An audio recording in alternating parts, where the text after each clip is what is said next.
Hello everybody, this is Toys R Us and welcome to another edition of What's Happening Wednesday. This is a weekly roundup show that I like to do on this channel, which again gives me the perfect opportunity to do exactly that. Keep you guys updated with things that are found around the world of Transformers. I'll let you know what's happening with this YouTube channel and of course my Instagram, which is toys_rus. Once again, just a quick reminder, this weekend is tfcon. I'm going to be there doing a panel. So what I'm going to do is I'm going to set my phone to do a live. I unfortunately won't be able to reply to any of the comments on there. I'm just going to leave it pretty much recording my panel if anybody's interested in that. And I've had a few people ask if I was going to do that. So I think obviously I will do, but as I said, I won't be able to reply to anything until much later on. Right, let's kick off with something that was sort of revealed, but we didn't get any official pictures until now. This is the Hot Wheels Optimus Prime figure. So we can see that it is going to be $9.99. There he is in actual packaging. So we've got an actual physical picture of the product there, and it does look great. And to be honest, it's probably something I'm gonna have to try and stay away from, because otherwise I'll end up collecting all of them, which I don't really want to do, because Hot Wheels, there's just far too many, and of course there's far too many Transformers as well. Right, great news for people who are going to tfcon Toronto. Ian James Corlett is going to be there. As you can see, obviously he doesn't just do voices for Transformers, so he's going to be super popular, I would imagine. So get yourself to tfcon Toronto to meet him. Right, as always, I always feature this, and I think it's brilliant that the actual designers do this. So this is some behind the scenes and some insights into the new Cybertron Hotshot figure. So I really like the look of this guy. I think the colour schemes on it just work. Again, the character itself, hold my hands up, I don't know too much about him, haven't seen the cartoons with him in, but I just like the toy. I think the colour scheme is great. I think everything on it looks really good. Again, can't really base it against the other ones, so I'm just going off what I like, and what I see in front of me is a figure that I like. I think the colour scheme's spectacular. I've already mentioned that. It just works. Lovely shade of blue. I suppose it's because it reminds me a little bit of Generation 1 Nightbeat, but I'm really excited for this figure, and can't wait to see this in hand as well. Right, moving on to some third-party figures. So we've seen New Age's take on the Dinobots. This is Magic Square's turn now. In honesty, well, my opinion I don't really tend to like the Magic Square as much, but this looks okay. So I have got it on pre-order, so I'll get to do an actual review of it as well. So this is Magic Square's take on Sludge. Again, for those of you who don't know, Magic Square is a third-party legend scale company.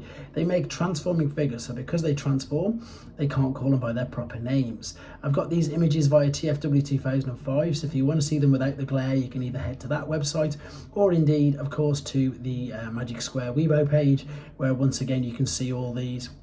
And quite a bit more, to be honest, because they really are pushing these Dinobots now, because of course Dinobots are just so popular. We've got the Studio Series 86 versions, and as I've already said, we've just very recently had the New Age as well. So Magic Square are jumping on board as well, so we look forward to reviewing that in hand. Yolopark, right, this looks incredible, guys. This is the official images of their Apelinq figure. It was sort of previewed again towards the tail end of last week. It's going to be in their AMK series, so I've reviewed Cheetor, G1 Megatron and Scourge very recently. So it's going to be 20 centimeters tall, so it scales with all them. It says on here it's going to be about $60. These are amazing. So if you're just after a figure that displays well, if you're not too fussed about the transformation process, if you just want something that looks pretty much exactly like it does on the screen, then these are your figures. As I say, they are officially licensed by Hasbro and Takara. There's the base and the spare hands that's come with them. And again, the reason for this is, as I've just said, they don't transform. They are action figures, but they are model kits at the same time, so you would build this up yourself. And the attention to detail on these figures is nothing short of phenomenal.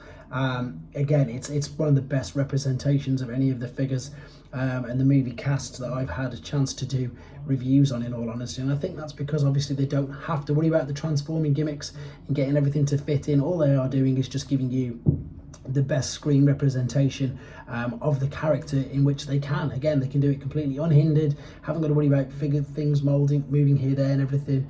It's yeah, it's very, very good, and this doesn't look any different, and I expect it to be just as spectacular as that. If you want to see these images without the reflection in the glare, head to TFW 2005 or indeed Yolopark's official website, where there's about 35. I've just got about 15 here to show you.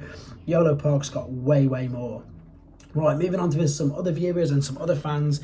Earthspark, this is their new tactician figures. So these have been pretty much spotted in Australia. So they're very basic figures. They come in the little boxes like that. We've got Starscream. There it is. It looks like a sort of a flip changer. There you go. It's got wheels as well, so it will roll around. And there is the rest of the wave there. So they are all looking to be out in Australia as we speak. Right, guys, if you want to get any of these figures, like the Yolopark, like Doctor Who, which I'm always banging on about, this is some of their pre-order page. This is from the Showsy website. You can see you can get all of the mini Doctor Who's. They're back in stock. We've got the Yolopark Optimus Prime there. We've got, there's the New Age, sorry, not New Age, Magic Squares Dinobots. We do actually have, as I say, Masterpiece Takara figures, which you can see there. There is the Brawl on pre-order. There is Super Jinrai, etc. There is Hoist. I'm not sure if that's the Masterpiece, which you can get, or indeed Magic Squares version. But this particular website is called Showsy Store. If you go there, set up an account, get your own points to get yourself figures back. But more importantly for myself, if you type Toys R Us into that barcode there, that will help the channel out as well. Right, with regards to reviews, I've got quite a few third party, to be honest, going on, and I've still got a load of original ones just to get through. So Gold Kang Toys, Razor Claw, the redecos of Wind Chargers from New Age. I'm going to do the Earthrise Optimus Prime. I've still not unboxed that yet. I've just got loads going on, guys. There's loads to look forward to, and of course, as I said, I'm going to hopefully get quite a bit of footage from the convention this Saturday as well. As always, look forward to meeting as many of you in person, and indeed, thank you for all your nice comments and feedback. As you've probably noticed, I do reply to every single comment, and I really appreciate all your interaction. Thanks, guys. Take care.